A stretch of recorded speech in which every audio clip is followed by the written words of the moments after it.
2025లో జరిగిన అక్రమాలు, paper leakage ఆరోపణలపై సీబీఐ విచారణ జరపాలని డిమాండ్ చేస్తూ వైఎస్ఆర్ కాంగ్రెస్ పార్టీ ప్రజాప్రతినిధులు, మాజీ మంత్రులు, మాజీ ఎమ్మెల్యేలు, నాయకులు జిల్లా కలెక్టర్ ప్రభాకర్ రెడ్డికి వినతిపత్రం సమర్పించారు. అనంతరం మీడియాతో మాట్లాడిన నాయకులు డీఎస్సీ 2025లో భారీ స్థాయిలో అక్రమాలు జరిగాయని ఆరోపించారు.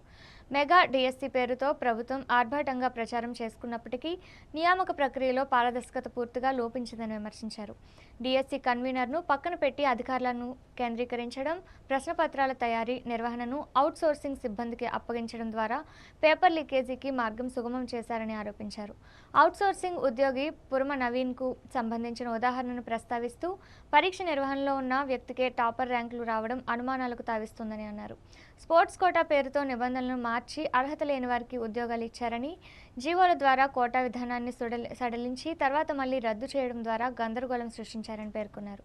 క్రీడా సంఘాలు అధికార పార్టీ నేతల చేతుల్లో ఉండటంతో సర్టిఫికెట్ల ఆధారంగా నియామకాలు జరిగాయని ఆరోపించారు. జాతీయ స్థాయి క్రీడాకారులను పక్కన పెట్టి కేవలం సర్టిఫికెట్ల ఆధారంగా ఉద్యోగాలు ఇవ్వడం అన్యాయమని, స్పోర్ట్స్ కోటా ఉద్యోగాల కోసం 15 లక్షల రూపాయల నుంచి 20 లక్షల రూపాయల వరకు బేరసారాలు జరిగినట్లు ఆడియో, వీడియో ఆధారాలు ఉన్నాయని తెలిపారు. డీఎస్సీ 2025లో జరిగిన అన్ని అక్రమాలపై సీబీఐ వంటి స్వతంత్ర సంస్థతో విచారణ జరపాలని డిమాండ్ చేశారు. అలాగే ఈ వ్యవహారంలో నైతిక బాధ్యత వహిస్తూ మంత్రి నారా లోకేష్ తక్షణమే రాజీనామా చేయాలని కోరారు.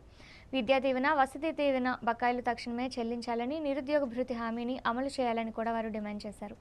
ప్రభుత్వం విద్యారంగాన్ని నిర్లక్ష్యం చేస్తుందని విమర్శించారు. ఈ కార్యక్రమంలో మాజీ deputy CM Peedika Rajanna Dora, MLC Palavalasa Vikrant, మాజీ ఎమ్మెల్యే అలిజంగి జోగారావు, అరకు పార్లమెంటు పరిశీలకులు చిన అప్పలనాయుడు, జిల్లా యువజన విద్యార్థి విభాగాల ప్రతినిధులు, పట్టణ పార్టీ అధ్యక్షులు, ఎంపీపీలు, జడ్పీటీసీలు, ఎంపీటీసీలు, విద్యార్థి యోజన విభాగాల ప్రతినిధులు, సీనియర్ నాయకులు, కార్యకర్తలు పాల్గొన్నారు.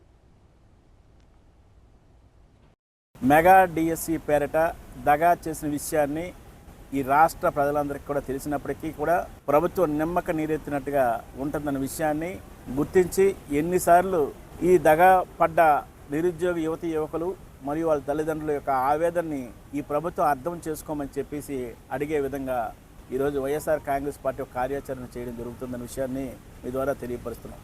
ఈరోజు మేము కలెక్టర్ గారి దగ్గరికి వచ్చి, అయ్యా మెగా డిఎస్సీ పేరిట దగా చేశారు, మరి ముఖ్యంగా నిరుద్యోగ యువకులు కడుపు కొట్టారు, తల్లిదండ్రుల యొక్క మానసిక క్షోభకు గురి చేశారు, వాళ్ళపై చర్యలు తీసుకోండి, ఎవరైతే అన్యాయం అయిపోయారో వాళ్ళకి న్యాయం చేయండి అని చెప్పి అడుగుతున్నాం, రేపు అడగబోతున్నాం. అదేవిధంగా ఢిల్లీలో ఎలాగైతే కాక్రోచ్ జనతా పార్టీ అనే పార్టీ ఉద్యమం చేసి కేంద్ర విద్యాశాఖ మంత్రి మెడలు వంచి ఎలాగైతే రాజీనామా చేయించిందో, అలాగే ఈ రాష్ట్రంలో ఉండే జడ్జెస్ ఖచ్చితంగా రేపు రాబోయే రోజుల్లో పెద్ద ఉద్యమం చేసి ఈ రాష్ట్రంలో ఉండే మాలోకం విద్యాశాఖ మంత్రి అయిన లీకేష్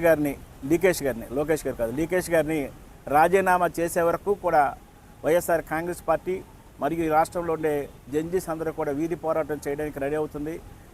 మేము ఒకటే డిమాండ్ చేస్తున్నాం, ఈ రాష్ట్రంలో ఉండే యువత తరపున, నిరుద్యోగ యువకుల తరపున, మరి ముఖ్యంగా ఈ రాష్ట్రంలో ఉండే ఎవరైతే తల్లిదండ్రులకు కడుపు కొట్టుకుని పిల్లల్ని చదివించి వాళ్ళ పిల్లలు మంచి భవిష్యత్తు ఉంటుందంటే ఈ ప్రభుత్వం మోసం చేసిన విషయాన్ని ప్రభుత్వం గుర్తెరిగి ఖచ్చితంగా వాళ్ళకి న్యాయం జరిగే వరకు వైఎస్ఆర్ కాంగ్రెస్ పార్టీ ప్రజల పక్షాన పోరాటానికి సిద్ధంగా ఉందనేటట్టుగా చెప్పే విధంగా ఈరోజు